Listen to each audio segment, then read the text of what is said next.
Welcome to the Dork-Bajir Chronicles, Where an Expert and a new expert, read through K.A. Applegate's stunning sci-fi serial.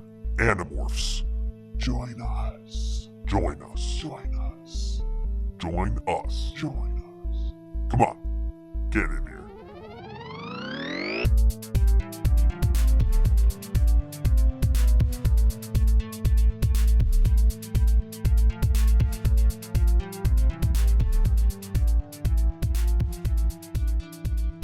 Hello and welcome to the Dork-Bajir Chronicles, a podcast where we read through the Animorphs series one book at a time and talk about it every week. Today, we'll be talking about number 43, The Test. I'm Tessa, the expert. And I'm Braden, and I'm using two computers right now, one to watch Audacity and one to read the show notes. I'm a hackman. You're basically a hackman from the movie Hackman, starring Pac-Man, surprisingly enough. Did you think he was kind of typecast to be that role? Like, what the fuck are you talking about? Sorry, I just found out that my better half just spent $7 on a brick of butter, so I'm a little bit convoluted at late-stage capitalism. Why don't we jump into some... Ooh, yeah. Ooh, yeah. We, like Disney Plus, are releasing some fan mail from the vault. This is not things that you have sent us that we have forgotten about. These are things that we have treasured and kept secret until the world was ready. One of those things is from Lego Rats on Twitter. We're talking about Visser 3, if he was your dad. Remember that meme? Ah, classic meme. Hey, Braden, you want to put that theater school to training and act this out? Rubber baby buggy bumpers. I'll play Visser 3 and you can play my son. Yes, sir. Hey, what did you get on your math test? I got a C+. Whop! Head rolls on floor. And he was my favorite one, too. All right. Thank you so much, Lego Rats. Thank you. Thank you. Thank you. You Thank can you. tell by- Please, hey, sit Thank down. you. Sit down. Sit down. Oh, It doesn't need a standing guys, O. we Oh my love you. goodness. Our fans are the best. Oh my goodness. Is that movie polls? Movie polls. Movie polls. Is that an... This trophy's way too Holy big. shit, movie polls. Oh my god. Uh, Oh my god. Speaking of segues... Wow, we've got Movie Polls on Twitter who's showing us a picture of a collectible Animorphs card of a yes. tiger fighting the hentai fuck beast? I think Movie Polls was wrong on this one. I think it's supposed to be the 8 dragon. You know what? I'm looking at it more. There are 4 heads that we can see. Yeah, I think it is the 8 dragon. And there's also, like, it's in a cave system with, like, stairs. I believe this is supposed to be in the Yerk pool. There are some sneaky secret stairs in the back, which, bad move on Jake's part, morphing into a tiger directly in front of Visser 3. Well, I What mean, an idiot! that is actually... Yeah, this is some anti-canon bullshit right there. Also, another quick throwback while we're getting into the final stretch of our podcast here. We're looking at... this tweet was directed at PC Solano on Twitter, who we did an interview with back in the day about using Animorphs, teaching his English class. Oh, yeah! As we go on, we remember. Man, at the end of this whole show, once we finish book 56 and all that, we should really just make like a little highlight video. All of us graduating, seeing the kids and their covers change. Speaking of covers change, there's a secret third fan mail from Movie Polls here. It's not that secret. It's a public tweet. It's a public tweet, but it's secret because I didn't see it until I opened my eyes right this second. Oh, of course. Throwback to when Movie Polls made his first Animorphs meme about, because book 43 is the first cover with the new Tobias model, and he looks like this tiny little Anakin Pipsqueak. He is not the dreamboat 90s locked herring dark shirt wearing Tobias that we've grown to know and love over the past Who, 43 to be books. fair, looked exactly like the Jake model. Yeah, they did look extraordinarily like. Slightly different hair, and that's about it. Mm-hmm. Also, when I first saw this book, I remembered that I didn't put together that they just changed the model, and I remembered seeing a while back on one of the covers that there was some entry contest to have like your picture animorphed, and I thought like, oh, that's cute. This little boy made a cute little pose in like the woods or whatever, and they edited the photo for him for funsies. But no, they just confuse. See, this is confusing because they should have just gotten a model who looked relatively the same, because we don't see a lot of Tobias books. We really don't. Yeah. They're opposite the Axe books. Yeah, We only see them yeah, one yeah. every 10 books. This is such a drastic change. If they just did something subtle, then it would have been fine. Yeah, canonically, Tobias has blonde hair, but I mean, Daniel Radcliffe didn't even wear contact lenses, and his eyes being green is arguably more important to the plot than Tobias's hair being blonde. So, Brayden. Yes. This is our first Tobias book ever. Really kind of feels like, because we spent so dang long on the TV show. Yeah. And then we had Megamorphs 4 and That was a mistake. It was dufta. that was a mistake, and it was right to fire Mikhail over it. It was, you see, he would never have told you, but Mikhail was secretly our intern. And when the big boss man was like, you guys, it has been far too long since you've done an episode about my man Tobias. Well, we just kind of did what you do in big business, and you blame the intern. Wait a minute. Who's our boss in this? Oh, I was thinking it was Jared. That's why he only comes on for the best episodes of the TV show. That makes me uncomfortable about your dynamic. Hey, it's fine. Who are you thinking our boss was? I was thinking actually Jesus Christ, our Lord and Savior. You know what? Jesus Christ is our boss. I'm sorry, Jared, but you've also been fired. That's why you'll never hear Jared on this podcast ever again, also. All right. All right. Hit me up with that stanky summary, my boy. Yes. We're going to go into the summary. Quick heads up, Tessa's definitely going to be cutting in a lot here, because I just have the Wikipedia entry copy-pasted here, and I read this very late at night. Very tired. So I don't think... Being kept up by a cat that's getting used to a new apartment. Aw. Brayden's got his kitty back. I do. She's back in my life, and I love her, and she's so fucking loud. Anyway, we open in the woods. Tobias needs to get to a meeting, but first, he's got to save a fucking life. There's a boy lost in them there woods. The search party has given up as a storm rolls in, and Tobias is gonna break all the rules to save him. And then he does, and the boy is saved. He like, this whole bit, like, he talks, the last couple of books have shot us right in the middle of the action. This one doesn't. It's just Tobias living his life, but he does have a flippant line where he's like, yeah, my friends are the Animorphs. We battled the Yeerks, but you knew that already.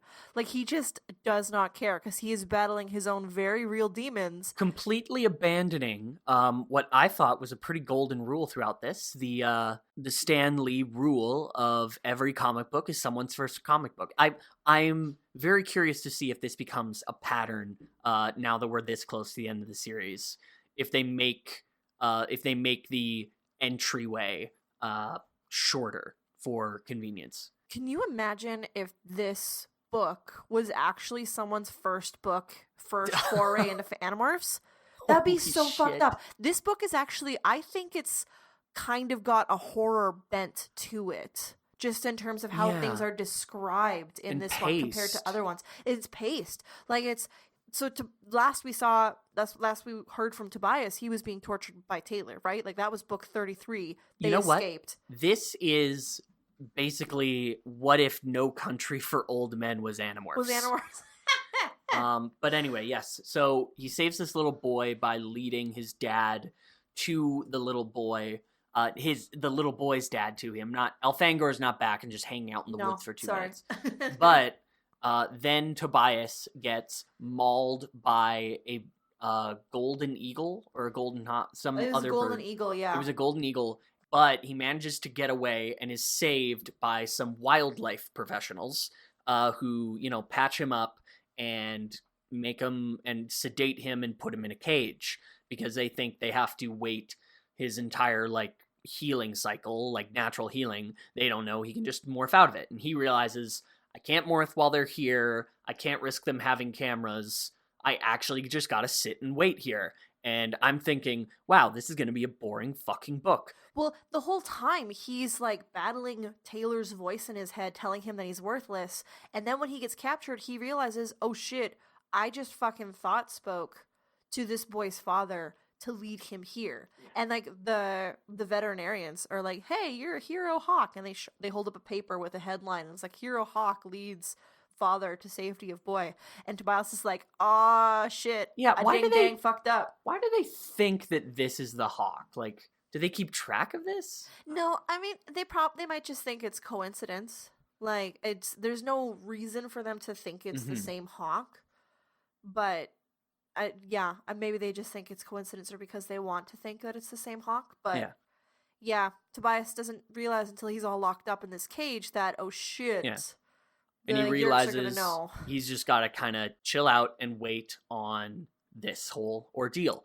But turns out he doesn't have to wait long because pretty soon some Dork-Bajir bust in to try to take him, and they are stopped by humans with Dracon beams. And he's like, okay, what's going on here? And they start going the Dork-Bajir are like, rebel scum, me eat you. And this is the first book I realized, I realized beaks would interfere with someone's ability to speak Earth languages.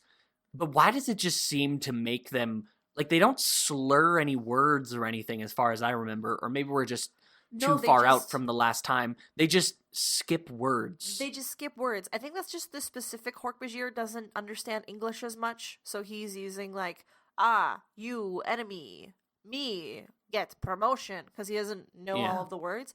But I mean, maybe we've mentioned this in the past, but I just think that all Dork-Bajir are secretly ventriloquists, and they speak in their throat, and they don't actually need their lips to make sound. Of course. Right? And then the beaks wouldn't hinder that. Yeah. So then Rachel bursts in at the same time, fighting the Dork-Bajir, but is quickly stopped by Taylor, who personally takes Tobias away after Tobias gets a good bite on her and acquires her DNA to try to make her sleepy. It's not just Rachel that tries to bust out Tobias. Right. And all of the Animorphs. There's descriptions of Marco, too, trying to rip open the cage. And then, Rachel comes. Oh, but we know who matters. We know who matters. It's Marco and Rachel girl. To cuck him. No. But anyway. This book starts, in the first 3 or 4 chapters, Tobias is knocked unconscious by a golden eagle, knocked unconscious by medicine from the veterinarians, and then knocked unconscious, or he's not quite unconscious, but he's almost, and then he's knocked unconscious by Taylor and her sleeping gas. It really opens up, it really makes you wonder, why not just Taylor? Why? We don't know. Maybe, you know what? I think it's to lead more credence to her claim, which is Tobias wakes up for the 17th time since we started the book, and we're only 10 pages in. And he's in a trailer with Taylor. He is in a trailer with Taylor, with a bunch of Dracon beams pointed at him, which Taylor says will go off if he attempts to morph, because they have sensors. I don't know why she didn't. If she's willing to kill him, she should have just had her own gun. She's but she's busy. She's sipping a mug of soup. Yeah, and she's got eating some snacks. Tomato in a big old camping mug, and is just having a great and shitty time. That sounds so miserable. The Taylor offers him a deal. She says she is now part of the Yerk resistance, and that she wants to help install democracy by eliminating Visor 3. Tobias kind of gathers okay, she does hate Visor 3. I realize that much, but is she really so desperate?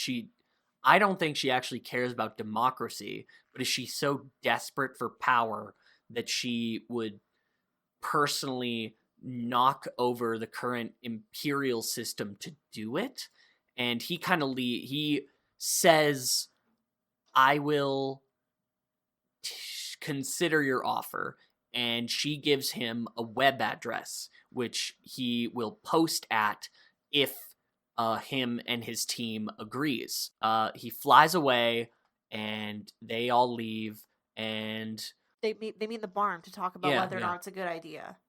Ultimately, they decide to continue down this meaninglessly complicated rabbit hole and do message her in the message board. What's the website again? earthisours.com? Yes, I believe so. Because then there's a joke where Axe types in Earthosaurus or something, and it goes to the wrong webpage.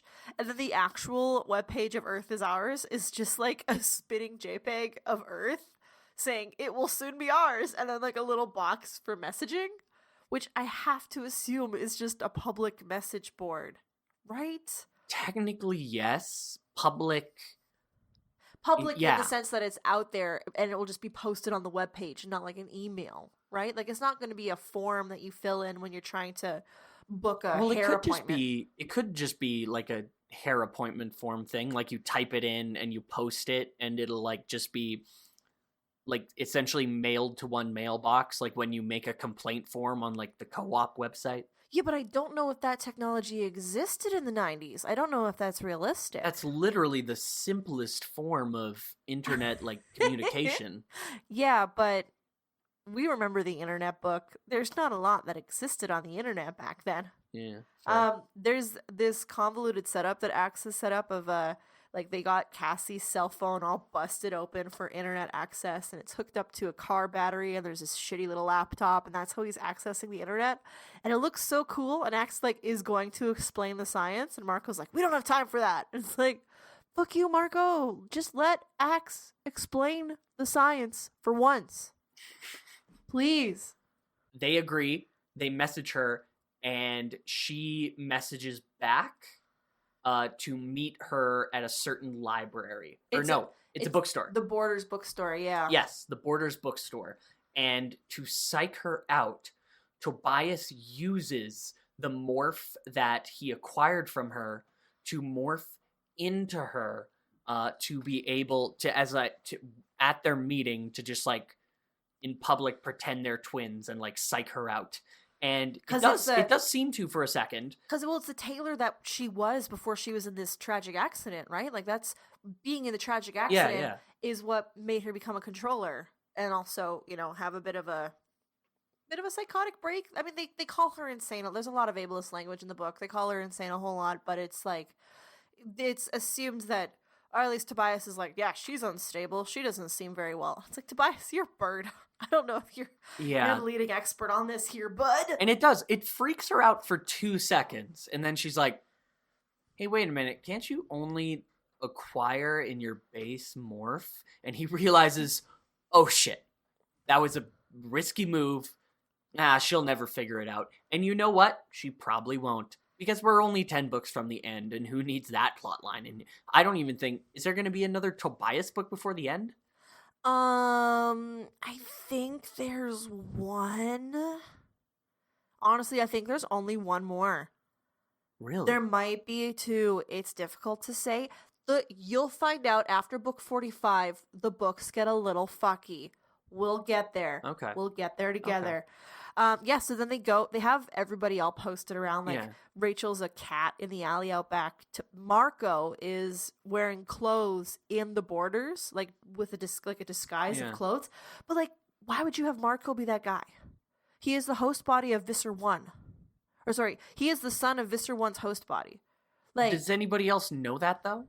Does anyone but Visser 1 at this point? Well, I think so, because book 15 had him pretend to be a controller and walk into the underwater facility to confront his mom. But only Visser 1 saw her. Only Visser 1 saw, yeah, but I mean, if we remember the TV show, you gotta look at that hairdo she did. We know this girl gossips. What? Speaking of vaguely sexist language, there are 2 points in the book that I sort of said to myself, holy shit, is Tobias an incel? It does originally, read really weird. Yeah, originally when Tobias is describing Taylor having him like pinned down with all these like mechanized laser guns, he compares her to like a springing snake, a conniving dictator, a scheming teenage girl. It was a face shrouded in lies. Yeah. And then at this point, they go up to the coffee shop in the library, in the bookstore, and Tobias makes a point to mention how like stunned and like amazed the cashier is by, oh my god, 2 hot girls. Oh, they're and he's both like, so hot. yeah, and he's like, oh well, I could use this beauty to manipulate them. How does Rachel not go insane with power? It's like, bud, this is weird. Please morph out of this teenage girl. Yeah, very soon. Like it's, but you know that he morphed Taylor again just to try flicking that old bean. I mean, that's assumed. But yeah, there's a little bit of weirdness of like, oh, I can use my beauty to seduce people, which I mean, being an incredibly attractive person who everyone has said that I should use my beauty to seduce people. I don't view it that way.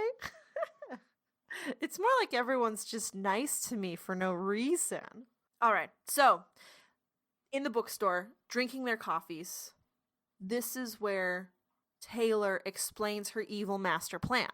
Which is cause a gas leak.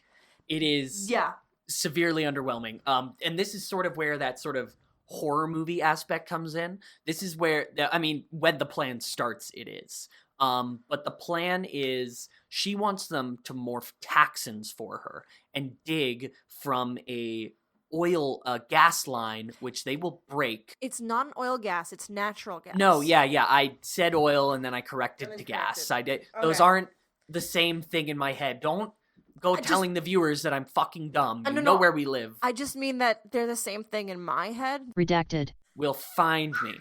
He'll skin me from cunt to nose. They actually go to an oil pipeline. This book is set in 2019, and they go to an oil pipeline.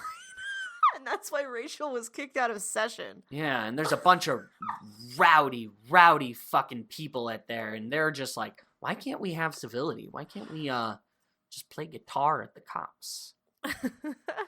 You think the Dork-Bajir couldn't speak English because all he kept saying was Wexit, and that's not a word? And you're like, oh, God. Have we given up on people not knowing where we're from? No, people, our area of location is shrouded in mystery. This is all bleeped out. Right, of course.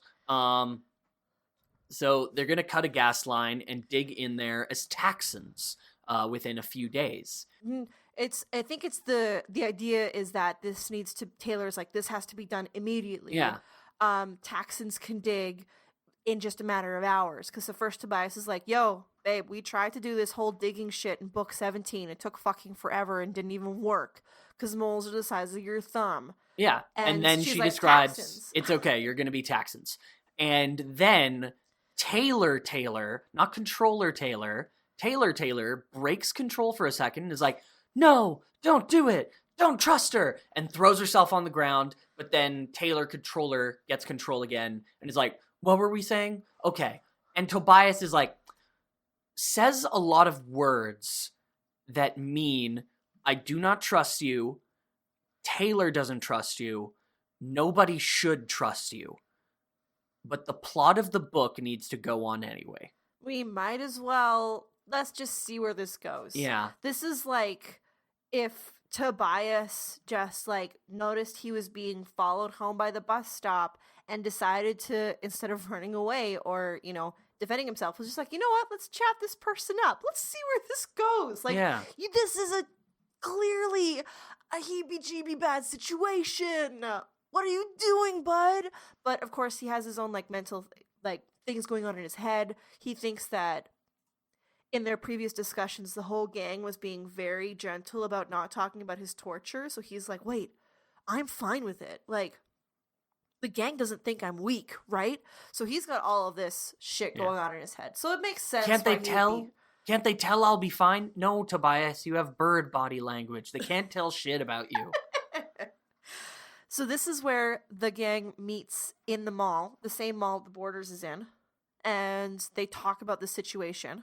Cassie has a crisis of conscience. She doesn't want to kill all of the innocent humans and other species that will be in there, and she doesn't want to do a mass explosion on all of the defenseless Yeerks. Oh yeah, I don't know if we explained that part of the plan. We just said there's a natural gas line they're going to tunnel I think through. people. I don't think people.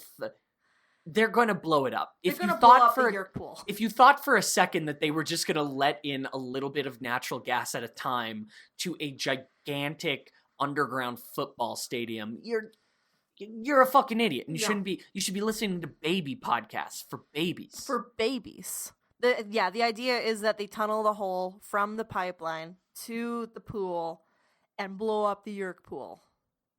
And Cassie is like, oh shit, this does not sit well with me. And Jake says something about, like, in World War II, we did all kinds of fucked up shit, like bombing hospitals. Sometimes you have to do that in a war. Yeah. And it's like, World yeah, War Jake, II. this fucking, that was shitty, and that sucked.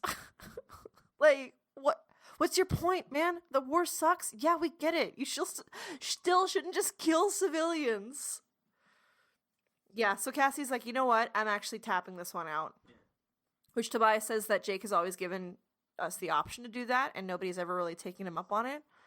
Except Which for is this pretty time. kooky. Like, come on, right? Right? Like, I feel like I would have elected to not crawl up Marco's nose in the last book. Yeah.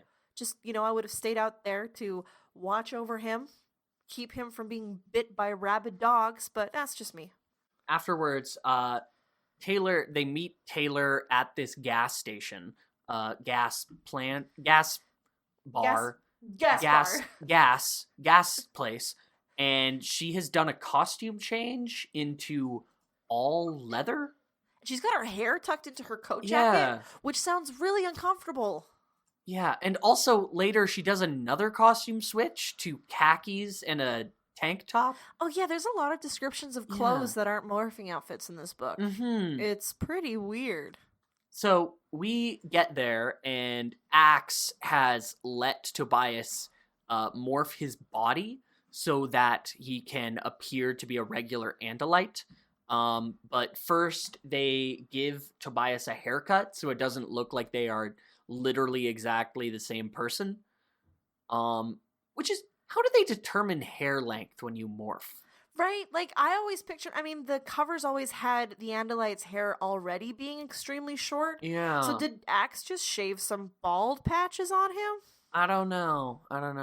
They must be a lot furrier than the covers would suggest. Yeah, For I him think to make any there's a kind of- slight, like, texturing to them, but not enough to insinuate, like a coat of fur. Well, because the idea is that Axe cuts his fur so that they look less like the Each other. identical twins. And there's this whole thing about how, like, in Andalite culture, if you get shamed, if you've been publicly shamed, you get your hair scraped off, and then as it grows back, you get more and more forgiven, and then when your haircut is finally back to normal, it's like, okay, shame over. Yeah. That was a cool little bit. I really liked that. I love everything. I love hearing more about Andalite culture. They go into, like, a little, like, sewer drain where Taylor says she stored a Taxxon, and she has stored a Taxxon, and it attacks them. Axe slices it and is like, shit, touch it quick before it dies. Which is interesting because, if we talked about this before, theoretically you should be able to acquire DNA from a dead blood, right? Yeah, they have acted as if you could before. Like, the book with the mosquitoes, they attempted to drain that one. Was Right? it a senator? Yeah, like, that guy's blood is not going to be alive out of the mosquito. And then just use that blood, I guess.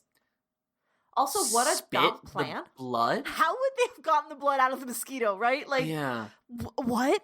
What? And You're isn't just it gonna like kill someone? when you're mosquitoes, they use the blood like it gets digested or filled with Yeah. eggs? It's in their body. We Like, are that's going their way food. okay.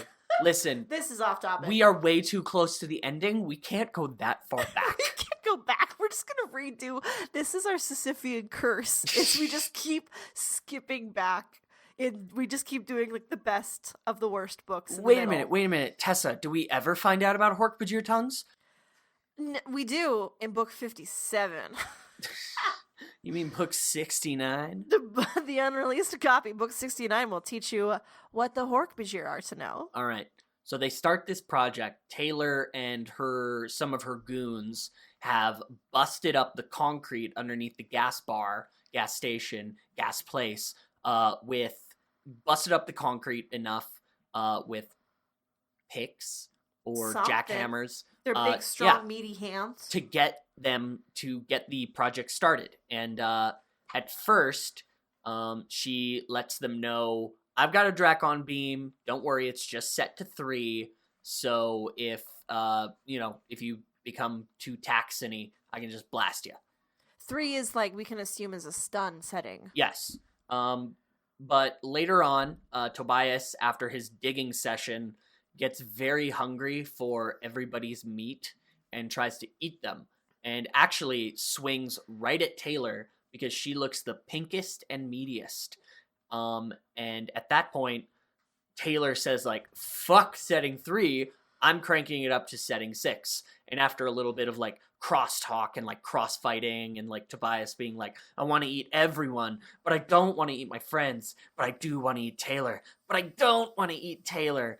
He does the shot goes off, but it was only stuck at a 3 because of some shenanigans that Axe did to the gun. Axe did some good old tampering, which saved Tobias's life.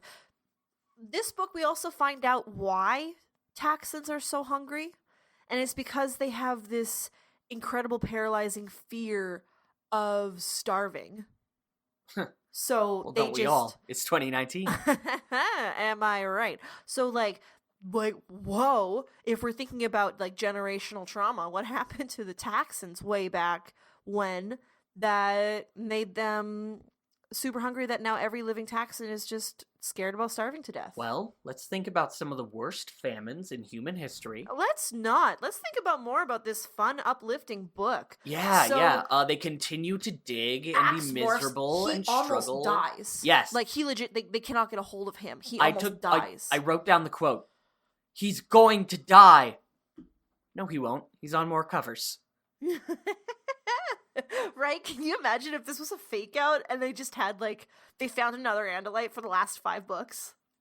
And it wasn't Axe. It was somebody else. Hey, my name's Smacks. I'm Smaxalily. I'm Smaximile Esgaruth. I'm Elfangor's old roommate. I'm his roommate from Andalite College. Oh, there's a bit in here where Axe talks about, like, when he first I'm also Tobias's dad. I'm Tobias's other dad from college. There's a bit where Axe first morphs to Taxxon, and he doesn't immediately go to eat his friends like Tobias did. He, like, tapped into the Taxxon hibernation brain, reflex. Which is, like, something that he studied, and he did a presentation about how you might control an animal's instincts. Mm-hmm. And, like, can you imagine just little Axe up there with no clothes but a clip-on tie somehow sticking through his neck, and he's just got these slides, and he's like, okay, next slide, you can see if you sleep, then you cannot eat. All right. So, to go into hibernation, what you're going to want to do is when you're in Taxxon, just real hard. And then just like this. Do it with me. It's like, is it the Andalite form of Kegels, and that's why he was able to do it, but not explain what it is? But yeah, there's a little bit of a right around there. In the end, most of the gang, we find out, gets paralyzed by Taylor with the busted Dracon beam, and then Tobias does... I think it's from her gas. Oh, from her right. arm, even. Yeah. But Tobias doesn't know this. He busts into the Yerk pool, he sees it, looking from the roof, he also, this whole time, he's been having a bit of a conundrum about, like, oh shit, I'm going back to the Yerk pool. Like, this is where I got stuck in Hawk Morph. Did I do it on purpose? And Did I like, just not like my aunt making me do chores? or like his uncle making him play paintball that one time. It's Or mentioned that in the one book, his uncle took him paintballing once. Is it? And, yeah.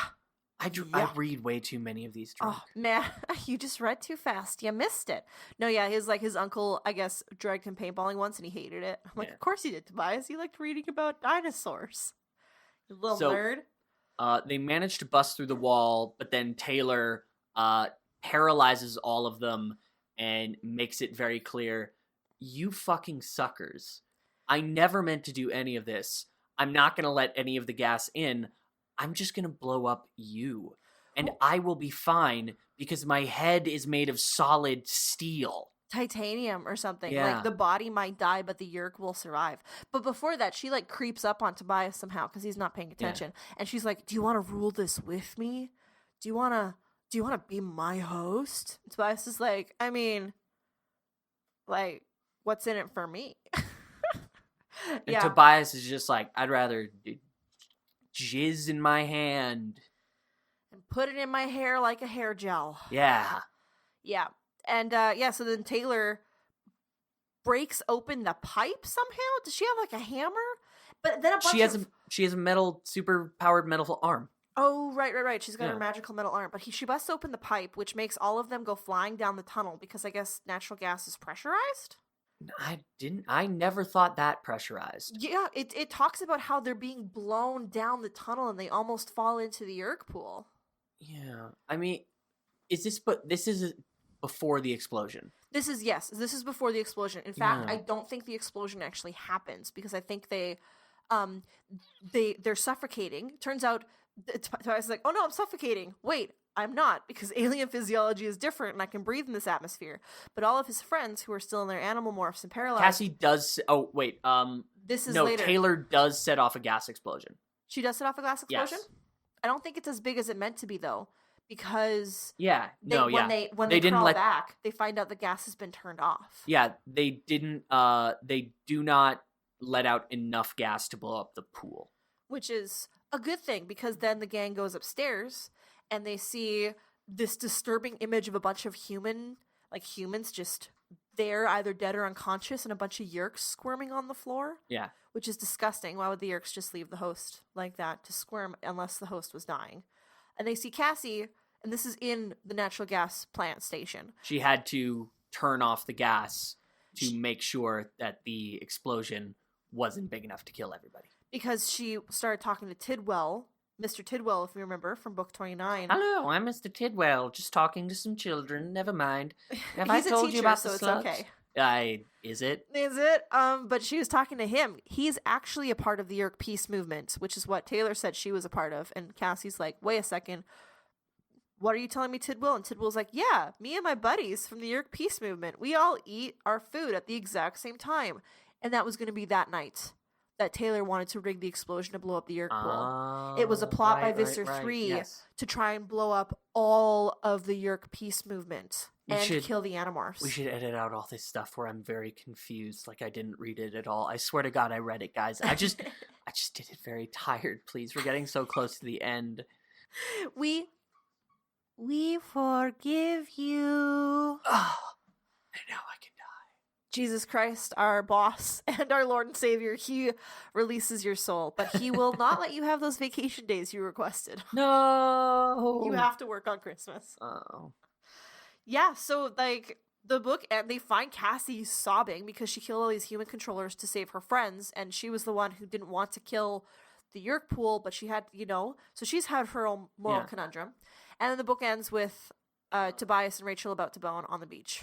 Yeah, they're hanging out on the beach, and he's talking about, like, basically having PTSD from being tortured and trying to, like, make sure everybody knows he's okay. And Rachel's advice goes a little something like this. Let it go. Let it go. Don't get PTSD anymore. Let it Let go. it go. Let it Let it go. go. You're a bird. Fly away, sweet bird of prey. Can you understand that Taxxons hibernate? And we're cutting it there. Let the PTSD out of your head. A yerk would have fit in there anyway. Doo-doo-doo-doo. This is where we flip and we tell you that the podcast has always been a secret undercover promo operation from Disney Plus to promote Frozen 2. Frozen 2 out everywhere yesterday. Yeah. OTP alert! OTP alert! No transition. We don't need no transitions. We don't need nothing but a theme song and a heartbeat. So there's a bit legit in the book where Tobias looks at Rachel's eyes and he finds strength in her eyes to No. keep going on. No. That's a metaphor. It means its cock got hard. His little bird cloaca. His little bird cloaca started to sweat. Ew, that's gross. started making that wet flap noise as it exited his body. I don't like that. I don't. I remember when you read that really fucked up quote about Tobias like scheming teenage girl thing. Yes. There's another fucked up quote in the beginning of this book that where he talks about being tortured and that he escaped and he thought he'd be fine. I didn't realize And then that it turned out Taylor had the scheming, beady mind of a woman. Tobias says, I didn't realize that torture doesn't end when you're freed. Like, okay, wow, cool, dude. This, like, I read this book on my lunch break. I had to go to work after this. Torture doesn't end when you're free because you still have to see women in the wild. Fraternizing and flirting with the baristas to get triple espressos with lots of cream and sugar, which why wouldn't you just order a latte at that point? Anyway, yeah, this book's like fucked up and made me feel really bad. Yeah. It was another similar to the Digging Mole book. There wasn't actually that much action. It was mostly just descriptions of their like just high tension emotions and just psychological states of having to do this very tedious, very mind altering work, and this time having to do it with a literal psychopath pointing a gun at their back. And, like, yeah, trying to figure out her plot, but also and not betraying that they're trying to figure out her plot. There is a description in here where Tobias is listening to Axe dig, and he just describes listening and keeping an eye on the digging sounds that kind of reverberate around him. And it reminded me of this horror story that I read on Twine, which is an interactive website where it's basically a story, but it can have sound effects and things, and you click on the words, and it's a story about someone whose dad starts digging a hole in their basement, and it's so creepy, and you're following these different paths to figure out what is he digging for. And that's what it reminded me, was being it was almost as if I was there in that hole with the Animorphs listening to the sounds of digging. I didn't like it. It was creepy. Yeah. I didn't read this book a lot as a kid. What's that one online comic, the spooky Korean one where a girl sees like a ghost and like points at it and like, you're not real or some shit, and then the ghost turns around and is like, fuck you, I am real. And then the comment, when you get to a certain panel that's of the ghost very far away, suddenly the page scrolls for you and the ghost like just jumps at you. It's like jumps forward, but it seems it's like a flip book effect almost. But when you're scrolling, yeah, it's really neat. If you want to read that, just Google creepy Korean comic and you'll find it. Don't read it at night like I did when I was in college. That was fucked up. Yeah. Well, go ahead and read it in college. You're an adult. What do we think of this book? I feel like this was a pretty strong one. I feel like tone-wise, it had so much more of a tone throughout the whole book. And I think that was really helped with Tobias's descriptions in the beginning with his... I did enjoy this book, yes. I had a good time, even though I was tired, maybe because of how tired I was. I kind of like empathized with the mental state of the narrator in a way. Yeah. Of just being very worn out of all this of a bunch of shit going on in their lives, and their dad calling them an ingrate. Wait, no, that's not. Sorry, it's not, what? Not your diary that you were also reading last night, Brayden. Shut up. The No. Animorphs book. Yeah, no, I enjoyed this one, and for all those reasons I said, and many more, which perhaps I should list now. I think you're really good at. There's another book. Oh, another thing. I was going to mention this. Taylor says at the top of the book when she's tricking Tobias into thinking she wants to make a democracy. Oh yeah. She says, "We want to make a democracy. We want to be more like the Andalites."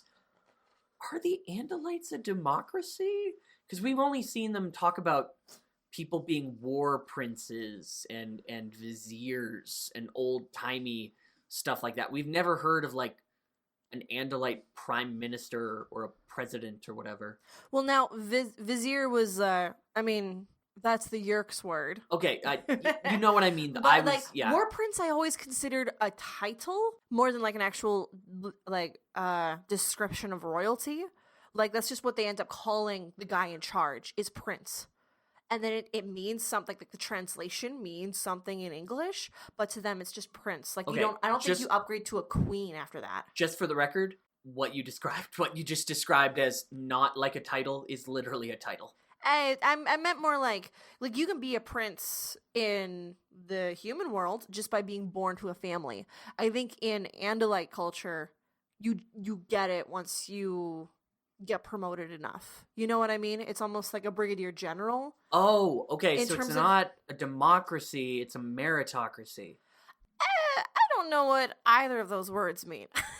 But I'm not saying that it's like I don't think it's a monarchy is what I'm saying. Right? Like it's very militarized right now because Andalite culture has just been like, oh shit, we are responsible for what Ciro did. Like, let's clean up our mess by killing the Yerkes and also everybody who they infest. So maybe they're a lot more militarized in their culture because of that. But I can see there being some kind of democracy on the home planet. It's a shame because we don't know. Oh, no one has talked about point. it. Yeah. No one's talked about it ever. Do you want to do a quick little Animorphs ER? I'd rather not tonight. Oh god, it's the beat song! Animorphs ER! Animorphs ER! In this segment, we diagnose an issue in this book and try to find a more creative and effective solution. Because we are smarter than 15-year-olds. We are smarter than 5th graders? They're a bit bigger than 5th graders. Anyway. Yeah. Brayden. We are stronger. We are of age to have sex. So which means seducing we're sexier? Other adults is a option. We can make bombs. Sky's the limit. Sky's the limit, really. We can rent a car. We can rent a car. Okay, Brayden. Steal a car. Brayden. Yes. Brayden. You have to craft the perfect email to send to Taylor. I'm at my hacker computer. You're basically your arch nemesis. She has an evil plot to overthrow Visser 3, and you've got to tell her we're in. It's a public message board, so you don't want to leave too many incriminating details. What do you write? The kids wrote, okay, we'll play. Pretty succinct, pretty good, only 3 words. How would we do it better? Yeah. I would,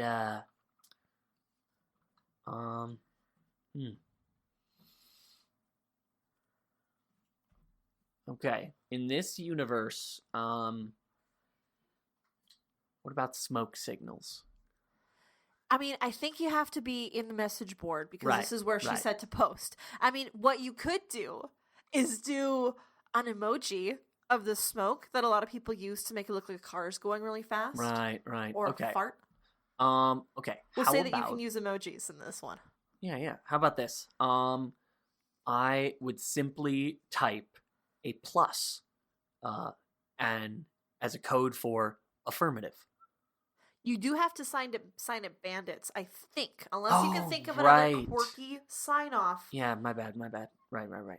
But you know what they just introduced in Emoji Land is the ice cube, which looks a lot like a certain Escafil device. Wait, do we have emojis on this computer? Yeah, maybe I made that whole joke about how you can use emojis in this computer now. Right. Just to make it better. Because I think mine would be sorry. I would just use the winky kissy emoji as we're in. Yes. Okay. No. Yeah, that's perfect. You could do something like do the wink kissy emoji, eggplant, squirt, squirt, squirt, and then say, "I'm in," signed, the butt bandit. There you go. Yeah. You know what? That's pretty freaking perfect. Anybody else who goes to this website, they're just gonna think you're a horn dog. You're probably, after Taylor sees it, you're probably gonna get banned. Right? Like, she's gonna be like, ugh. She's gonna send back the eye rolling emoji, like, gross. And then just be like, borders at 9 p.m., you in? And then you're just like, thumbs up. And then there you go. She's gonna send you an eye roll and then ask to fuck you aboard. No, that's way too... Okay. I'm just thinking because she knows that it's to plot to kill Visser 3, but everybody else is gonna think that, holy shit, that gross line worked? Damn, dude. That would raise suspicion. I think Taylor is way more slick than that. She'd pretend to be DTF. Like peach emoji, finger emoji. And then like the one with the crossed eyes and the tongue sticking out, like meet me at the borders. Okay. Meet me at borders and we'll eat ass. I think we're millennials, we eat ass. We eat ass. And we pretty much killed that one. Yeah. So time for my life. My morph. Brayden. Yes. How would you use a Taxxon morph in your own personal life? Well, first I'd find and I'd eat Austin. Of everything, I think this would be the most satisfying Austin kill in my long career of Austin kills in this game. Might not be, because Taxxons eat very quickly. Yeah, but it's gonna be a lot slower than even, like, a mosquito or anything else, so... You know what? That's very true. But no, in all seriousness, I mean, that digging sounds pretty fast, and traffic's a bitch, but I could definitely find some underground tunnels in our neck of the woods, probably find some sweet underground reserves of water that nobody else has found yet, and start selling that shit for money. Gold? I could find gold. You could find gold. I mean, yeah. I think Taxxons have a good sense of smell. Tobias talks about being able to sense all of these fleshy bodies he really wants to eat. There's enough minerals in the dirt to make it like, okay, this is satisfying to eat, but not as satisfying as actual food would be. Yeah. But he doesn't have to like force himself to eat the dirt. We're gonna get in some real speculative fiction territory and say Taxxons can smell gold, and then just say, I'm gonna go find gold. I feel like, especially because Taxxons are described, they just poop it all out immediately as they eat it. Yeah. So when reading this book, I was very much remembering the first Artemis Fowl book. Taxxons are basically Artemis Fowl dwarves. And Artemis Fowl dwarves can sense gold. So. I feel like we're taking a lot of leaps here, but I'm sticking with my answer. Please give us yours. I like it. I would do something similar. I would use the digging powers, but I would just like dig an underground little home. Almost like a little bunker to stay in where it's nice and warm. I can crawl in there if I want to be inside and warm, but I don't want to be in my house. Like, what if there's door-to-door salesmen trying to sell me a new internet connection that I do not need, and I have no idea how to get rid of them? Kill and eat them. You could do that, or I could also just run away out the back. And then when I buy a house, I want to put a pool in the backyard, but I don't want to pay diggers to do it. So instead, just to do a little Taxxon morph, eat up all the dirt, poop all the dirt out, bag up that dirt and sell it as premium caterpillar fertilizer. Hell yeah. Bingo, bango, bongo. From our friends at home. Brayden, what do our friends at home have to say? Well, a personal favorite of mine in here, man named Matthew Cartier, or Cartier. I am so sorry, Matthew, but it's the internet. What are you going to do? At @orfear_ on Twitter. Answers the question of what they would do with a Taxxon morph. If Walter White had a Taxxon morph, it'd be a lot easier for him to dispose of bodies. Matthew, you are now on a list. This has actually been a sting operation this whole time. Do not move. The cops are at your door. Our boss has you surrounded with his love and with his many guns. I particularly really like pedantic Handwavium, who would go into a doctor's appointment complaining of frequent urination. After the nurse takes your vitals, and just before the doctor sees you, you partially morph into a Taxxon. What a fun, cute little prank. That's great. What a prank to get the heart racing in the morning. Am I right? What? So then the doctor comes in, and you're just like, "Hi, doc," but you talk with a Taxxon mouth because you've partially morphed a great big centipede alien. Is that what? And the doctor's really freaked out. Why on a doctor specifically?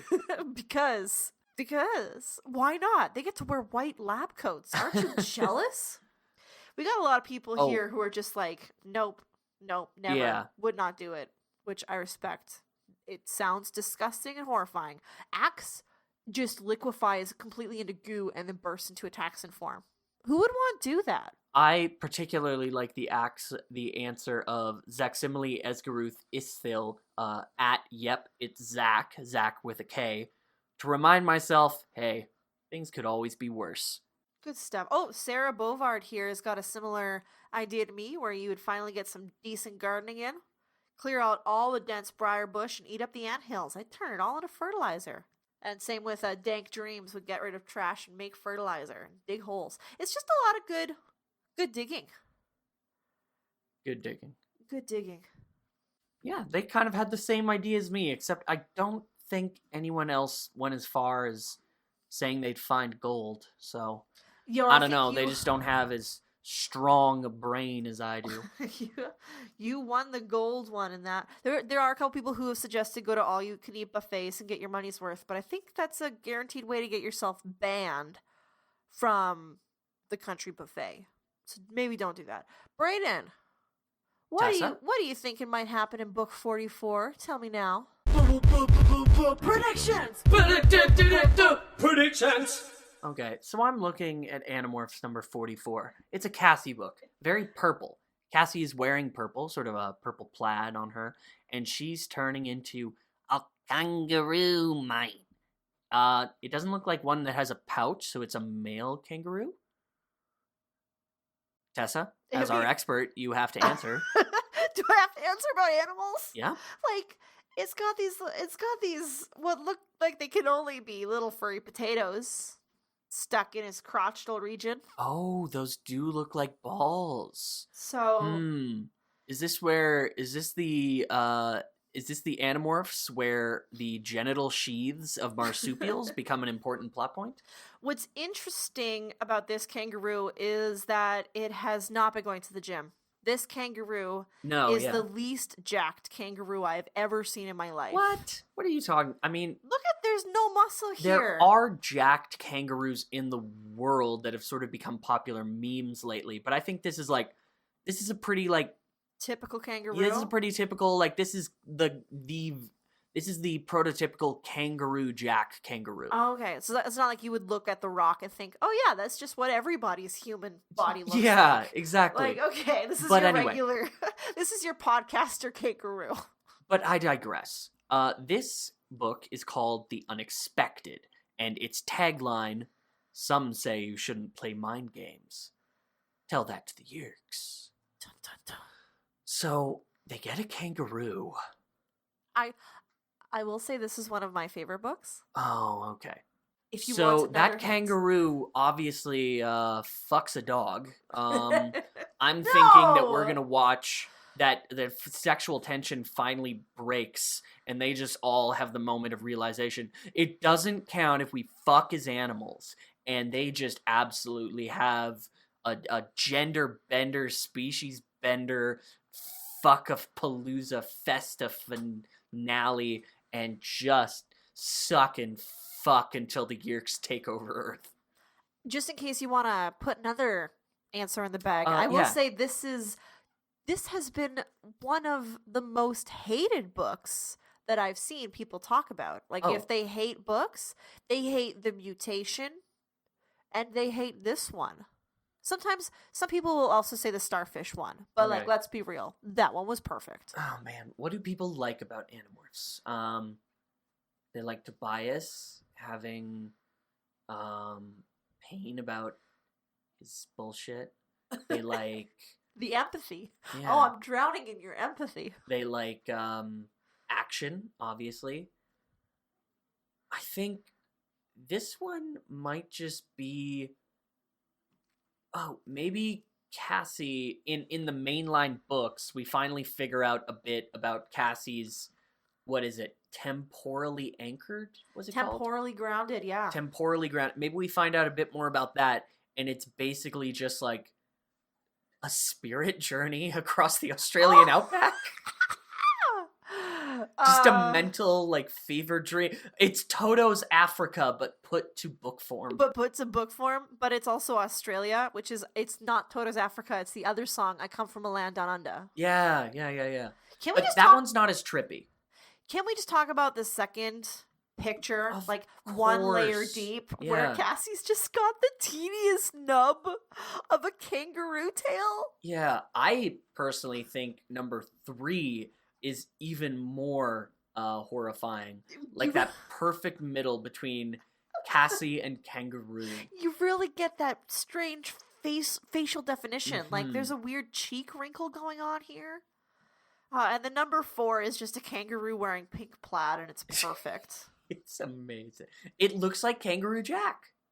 Yeah. Remember Kangaroo Jack? Remember? Yeah, he wore that outfit in the movie. Remember I how remember. in the trailer it made it look like the kangaroo talked, and everyone was like, "Oh, this is a silly kids movie." But And then it like, was in about the a hair. actual Yeah, movie, it was just like this weird coming of age for these two like dudes who are in their 30s. yeah, and one is like, "I'm a barber." Everyone's calling him a hairdresser, but no, I'm a barber. And then he finds out that his stepdad was trying to have him killed, and there was a bunch of money. And he like grabs a woman's breast because he thinks she's a mirage that he's seeing, and it's like, oh, this is not for kids. Yeah, it's like, it was weird. There was only 5 seconds of the kangaroo rapping. Because it turns out in that a was hoodie? completely just a fever that dream. was all a dream. Yeah. And that's what they chose for their trailer.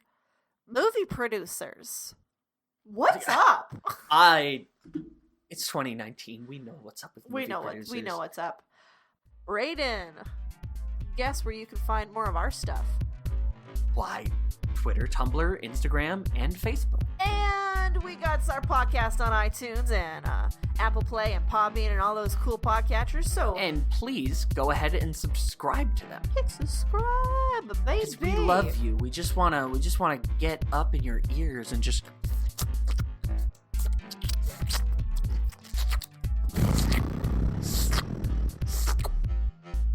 For the Animorphs, my name is Tessa, the expert. I'm Braden the pervert. I don't think I've ever just said pervert I don't yet. think so. It seems like the most obvious one though.